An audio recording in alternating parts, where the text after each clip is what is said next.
Olá, sejam bem-vindos ao Planeta Campo Talks, um novo formato de entrevistas que nós estamos estreando hoje aqui no Planeta Campo. E o assunto é bioenergia, um tema em que o Brasil é protagonista, principalmente utilizando as matérias-primas do agro. E por que isso é importante? Porque isso é essencial para a gente conseguir substituir os combustíveis fósseis como o petróleo e o carvão na geração de energia elétrica e também nos combustíveis, né? Nos ônibus, nos caminhões, nos automóveis. E quem está aqui comigo para falar sobre esse assunto tão importante é o diretor de sustentabilidade da Terreos, uma das empresas líderes do país na produção de açúcar, etanol e bioenergia. Felipe Mendes é graduado em administração de empresas pelo Mackenzie e possui MBA em finanças pela FGV. Já passou por empresas como a SCA Etanol, o Bank Boston e o Banco Itaú. Ingressou na Terreos em 2007, onde atualmente é diretor de sustentabilidade e também novos negócios e relações institucionais.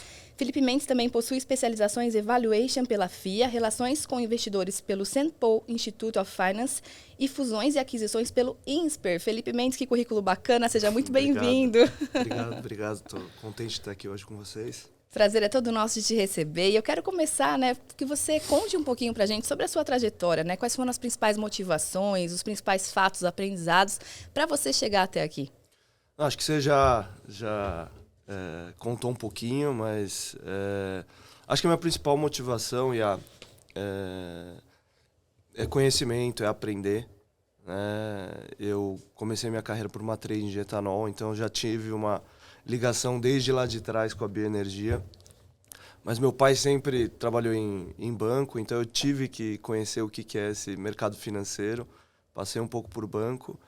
E há 17 anos eu estou na Terreos e fui me encantando cada vez mais por esse mercado de açúcar, de etanol, de bioenergia. E tem sido um constante aprendizado. Passei por áreas de finanças, como você disse aí, boa parte do meu background é em finanças.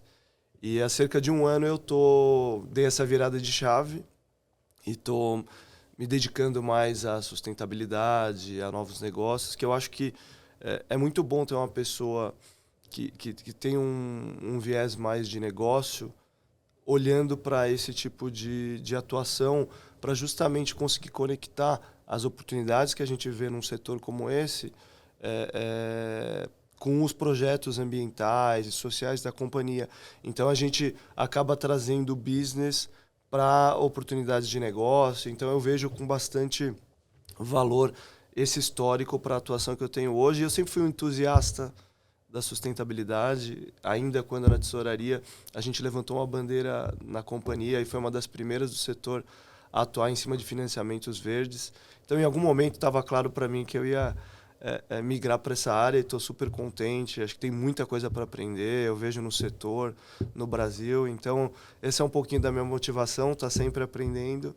E a Terreos tem me dado essa oportunidade. Então, agradecido a Terreos e ao setor, sem dúvida. E, inclusive, isso é muito interessante o que você falou, de as finanças estarem conectadas com essa questão da sustentabilidade. Porque quando a gente fala para o produtor rural, na verdade, a gente sempre tenta trazer no Planeta Campo justamente isso, que hoje você produzir com mais sustentabilidade é produzir melhor e é ganhar mais dinheiro. Hoje já é nos negócios do futuro ainda mais, né, Felipe? Não, sem dúvida. Eu acho que, assim, pegando esse gancho dos financiamentos verdes, acho que eles trazem um benefício de mostrar para o seu parceiro financeiro que você consegue ser um player que diminui o risco dele, que ele consegue apostar no longo prazo e que no final do dia isso vai trazer mais liquidez, isso vai trazer prazos mais longos de financiamento, vai trazer juros mais baixos. Então, mostra que você é efetivamente um parceiro para estar no longo prazo.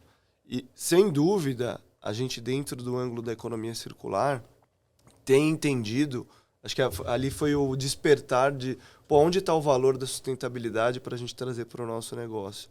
E a partir do momento que você olha uma matéria-prima como a cana-de-açúcar, que a gente consegue reaproveitar 99% dela, a gente produz ali através do caldo, que todo mundo conhece, o açúcar ou o etanol, mas que a partir dali a gente tem o bagaço que a gente gera a bioenergia, a bioeletricidade, você tem subprodutos que geram fertilizantes orgânicos e que você tem, por exemplo, a vinhaça, tem um nome estranho, mas que no final do dia é um subproduto da produção de etanol e através dela você pode gerar o biogás, que acho que vai ser uma nova fronteira para o setor, tem um potencial gigantesco para ser um novo biocombustível ou gerar energia elétrica. Então, assim, é a gente enxergando dentro das fortalezas dessa matéria-prima oportunidades de alavancar, utilizar ao máximo a cana-de-açúcar, gerar retorno financeiro. Então, assim, a gente vem trazendo muito a sustentabilidade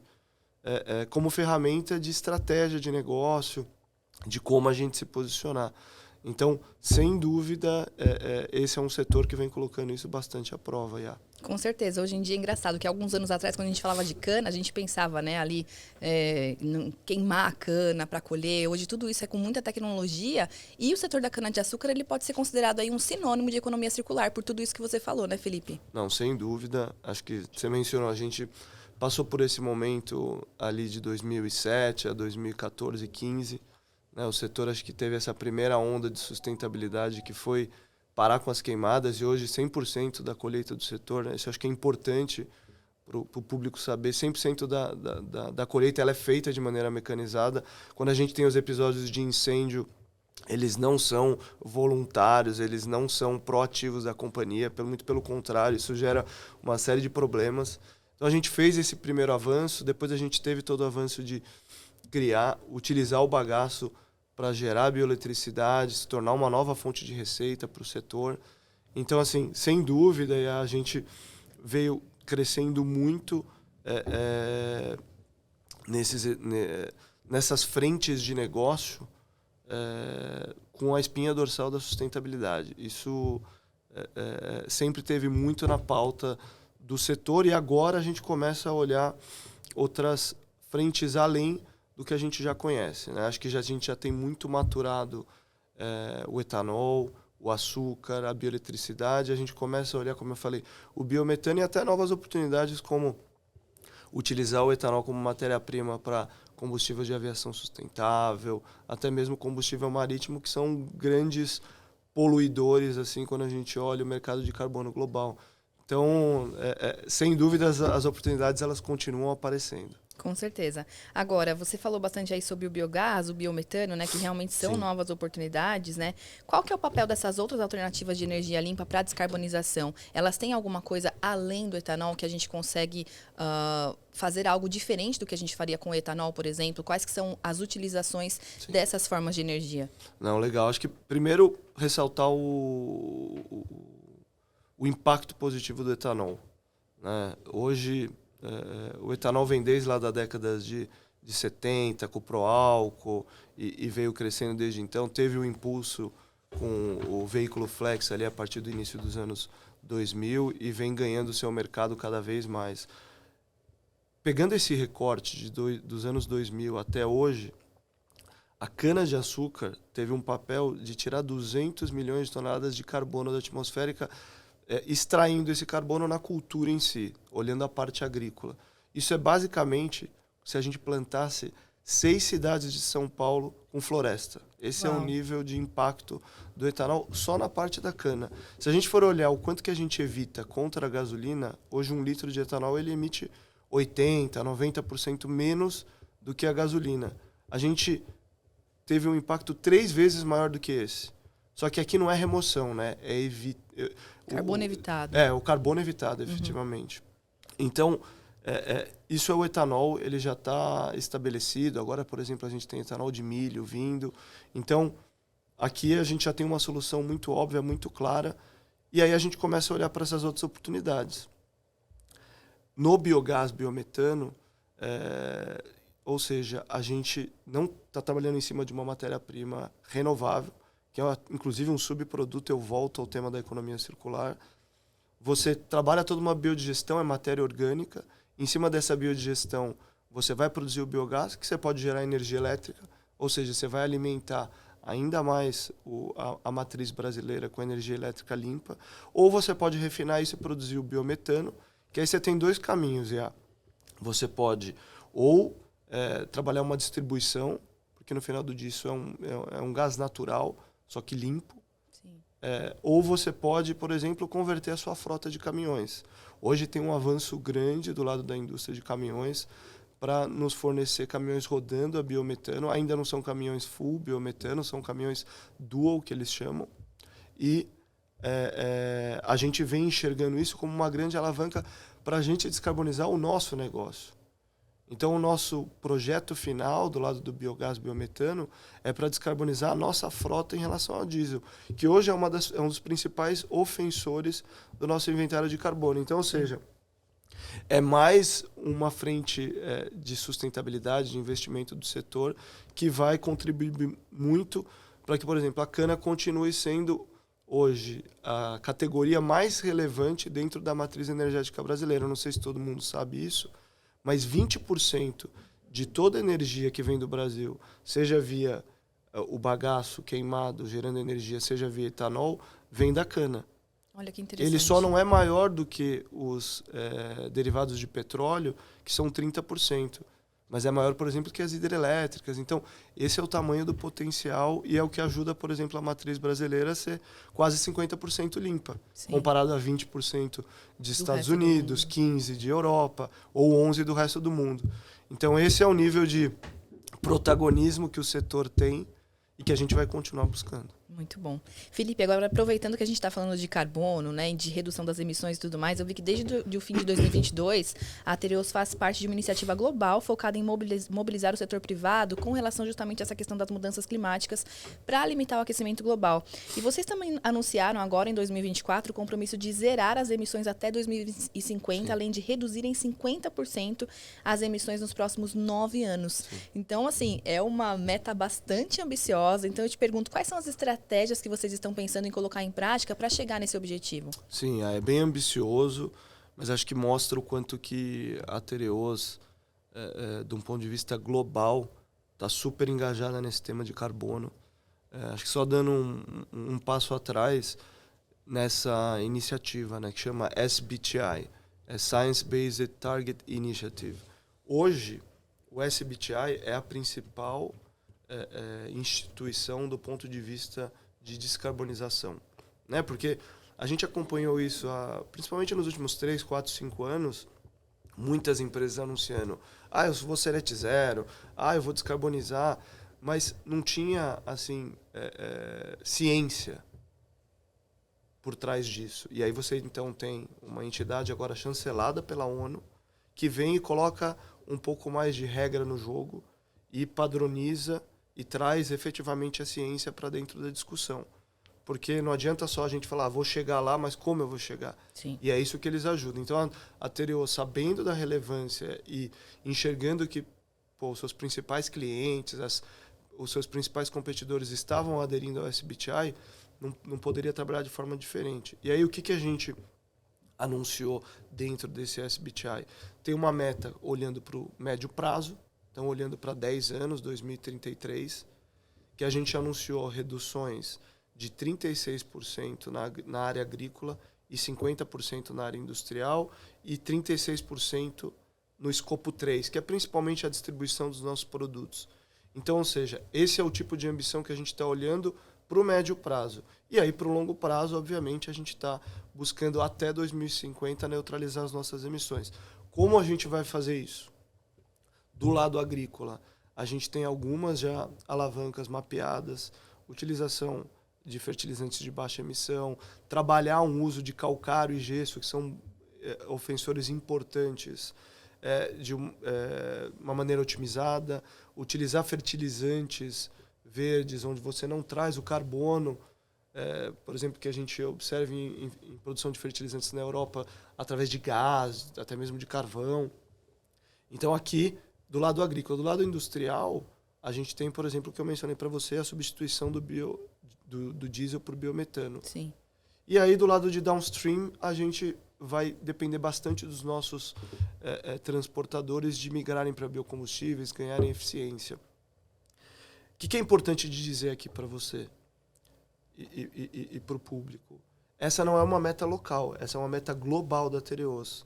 E só para entender o nível de comprometimento, o grupo que hoje tem as plantas na Europa, e não é só algo da Tereos, é dos produtores industriais europeus no geral, que produzem a base de gás natural, assumindo um compromisso de migrar para a energia limpa.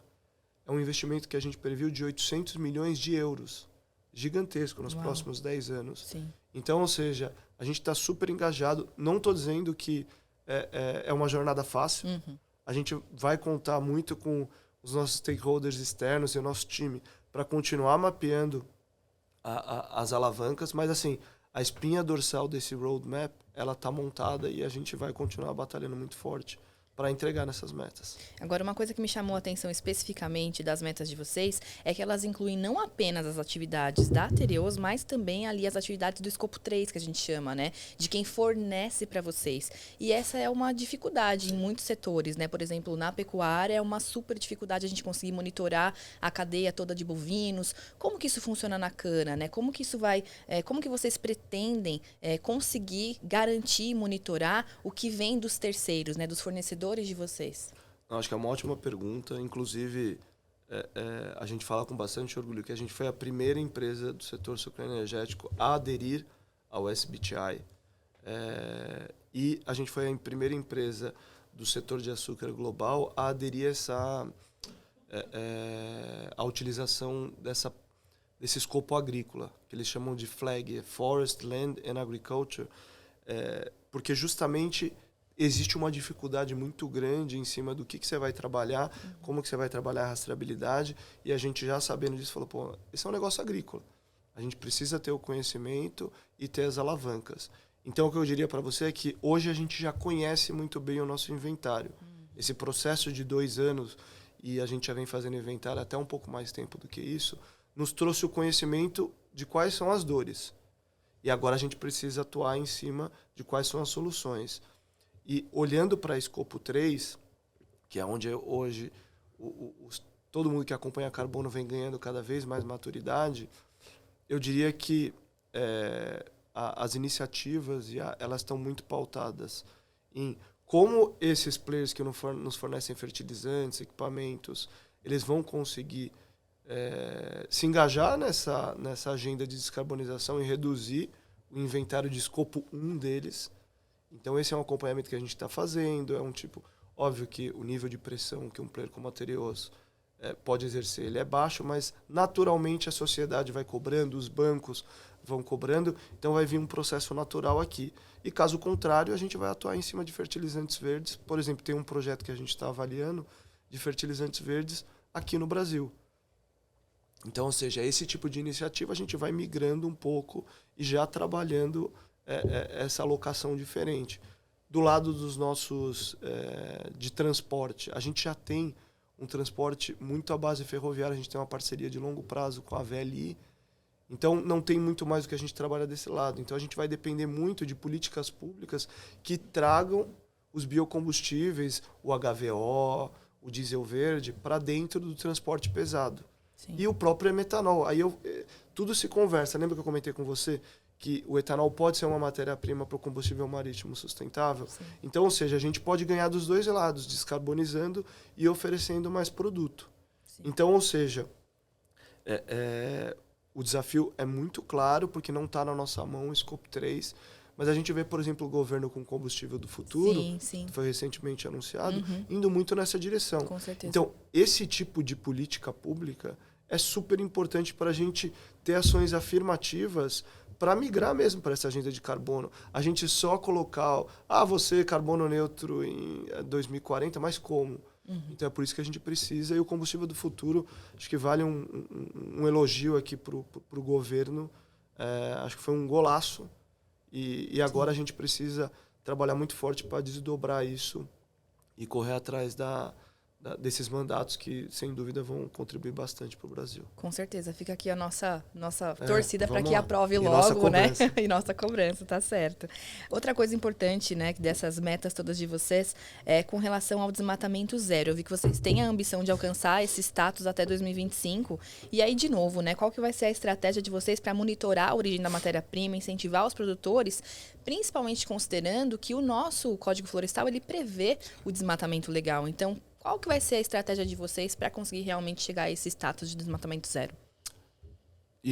Eu vou separar essa resposta em duas partes. E tudo isso passa também pelo nosso compromisso com a SBTi. O SBTi, ele obriga, né? E vamos lembrar, isso é voluntário, né? O SBTi é uma iniciativa voluntária, então partiu da da Tereos aderir ao programa. Um dos pilares exige que até 2025 as empresas sejam desmatamento zero. Uhum. Quando eu disse separar em duas partes, é porque esse não é um tema para a cana. Uhum. A cana já está muito bem estabelecida. Sim. No estado de São Paulo, no centro-oeste, há muito tempo. Vamos falar a verdade. Foi a primeira cultura a chegar no Brasil. Sim. A gente está falando de 500 anos de cana-de-açúcar no Brasil. Uhum. Então, assim, a Tereos, por exemplo, foi o primeiro player estrangeiro a chegar no Brasil, está há 25 anos no Brasil, dentro da mesma área, atuando no estado de São Paulo. Então, o tema desmatamento na cana-de-açúcar não é o foco. Não é tão sensível. Não é o foco, e hoje, através do RenovaBio, que já é muito bem estruturado, a gente consegue garantir isso. Aonde é o foco? A gente tem uma operação também de grãos. Uhum. E, em cima do milho, por a gente hoje não ter uma rastreabilidade estabelecida, a gente precisa comprovar para se beneficiar de um fator de conversão de emissão mais favorável. E a gente já começou a construir isso, inclusive já apresentou para os nossos auditores. A gente tem uma ferramenta que a gente usava dentro da cana, que a gente vai replicar dentro dos grãos, que por mais que a gente saiba que esse grão ele não vem de área desmatada, a gente precisa certificar isso. Precisa mostrar, né? Exatamente. Então hoje a gente tem boas ferramentas, a gente tem uma através de um sistema chamado AgroTools, que a gente estruturou um processo, apresentou para esse auditor, o auditor validou, e agora a gente só está colocando dentro da nossa governança para que isso comece a rodar para 100% do nosso milho originado e a gente receba o check da SBTi e não seja mais qualquer tipo de tema, e a gente mostre que, do ponto de vista de desmatamento zero, a gente está muito bem respaldado. Muito bom. Inclusive o milho também, né? No Brasil, a maior parte dele é feito de segunda safra, né? Uhum. Normalmente já tem a soja ali, o produtor vem e coloca um milho, então normalmente ele também não vai ser um causador desse desmatamento, digamos Sem assim, dúvida. né? Não, acho que é um ótimo ponto. Quando a gente olha que hoje o milho de segunda safra é praticamente 80% do milho produzido no Brasil, você trouxe o ponto do desmatamento, mas tem o ponto do carbono. Uhum. Você não está tendo mudança de cultura. Exato. Você está alavancando em cima daquela mesma área. Pô, a gente escuta áreas com 3, 4 plantios. Sim, e é algo sim. que só o Brasil faz. Sim. Então é mais um ponto quanto que o Brasil precisa continuar exportando esse tipo de ideia e mostrando que a gente tem uma operação agrícola sustentável. Acho que passa muito por comunicação. E acho que assim, esse exemplo que você trouxe do milho é um golaço. Eu vou até trazer aqui para o setor de etanol. Quando a gente olha comparado com o milho dos Estados Unidos, o fator de emissão, né, a intensidade de carbono do etanol produzido no Brasil é muito mais baixa, porque aqui eles usam biomassa e ainda tem essa questão da rotação de cultura com a segunda safra. Então, assim, a gente precisa comunicar. Comunicar. Com certeza.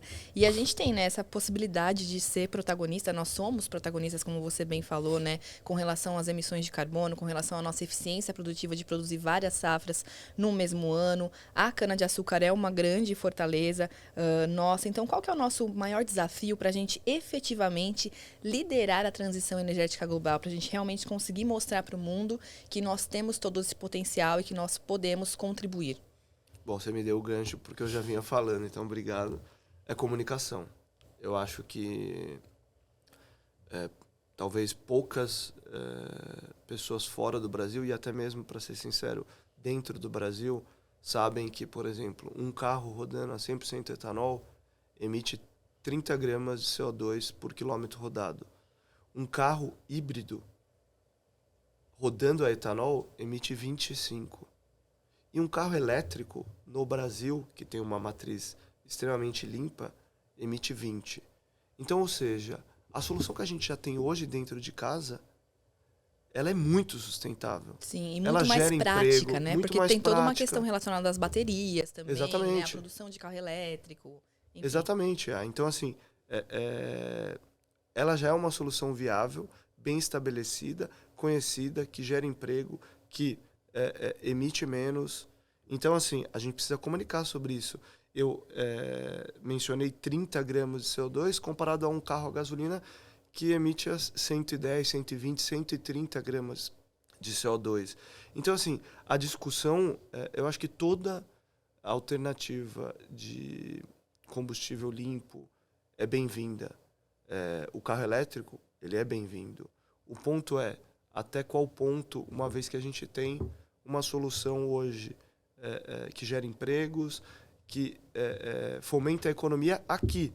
Enquanto o carro elétrico, a gente sabe que a gente vai estar importando tecnologia. Então, eu acho que esse é um ponto que a gente precisa saber comunicar. O etanol é uma solução muito boa, mas talvez não é uma solução para todos os países, porque a gente depende de área. Então, no Brasil, a gente tem 66% da área ainda protegida, área nativa. Em cima daquele um terço que a gente tem, boa parte é pastagem. É uma pastagem que a gente tem muito espaço para ganhar em eficiência, Sim. ganhar em confinamento e, inclusive, a área degradada. Sim. Ou seja, a agricultura, a cana, o milho, para produzir etanol, crescerem em cima de ganho de eficiência de pastagem, confinamento e área degradada, é gigantesca. Hoje o etanol e a cana, né, seja para etanol, usa 1% da área brasileira. Então, ou seja, o Brasil consegue continuar sendo um protagonista nisso. E tem países que têm disponibilidade de área que podem perseguir um caminho parecido, como a própria Índia. A gente vem exportando uma solução para a Índia já está usando 15% de etanol na gasolina deles para ajudar a disponibilizar, descarbonizar, diminuir a dependência deles de importação de petróleo. Você vê outras iniciativas, a Única vem fazendo... A Única, para quem não sabe, é a União de Produtores de Cana-de-Açúcar. E ela vem fazendo um trabalho muito importante de internacionalização e comunicação. Então, assim, eu acho que a gente precisa reforçar essa comunicação interna para todo mundo saber o potencial e o impacto positivo do etanol. E a gente, talvez as pessoas tenham visto aí o Rafael Portugal numa campanha de comunicação que a gente fez, e é importante ir reforçando o impacto econômico e ambiental, mas a gente exportar isso. Não sei se todo mundo sabe, mas o etanol é o maior produtor. Os Estados Unidos é o maior produtor de etanol. Sim. Então, ou seja, há uma solução também nos Estados Unidos. Então, ou seja, dependendo da configuração, das características, a gente precisa continuar exportando que o etanol faz sentido, que pode se tornar uma das soluções de descarbonização global, sem dúvida. Com certeza. Felipe Mendes, muito obrigada pela sua participação aqui com a gente hoje. Foi um prazer conversar com você, aprender com você. Enfim, volte sempre. Que isso, prazer foi meu. Estou sempre à disposição. Obrigado mais uma vez. Bom, então vamos ficando por aqui com o Planeta Campo Talks. E você já sabe, eu te vejo de segunda a sexta-feira ao meio-dia ao vivo no canal Rural com o Planeta Campo. Até lá. Tchau, tchau.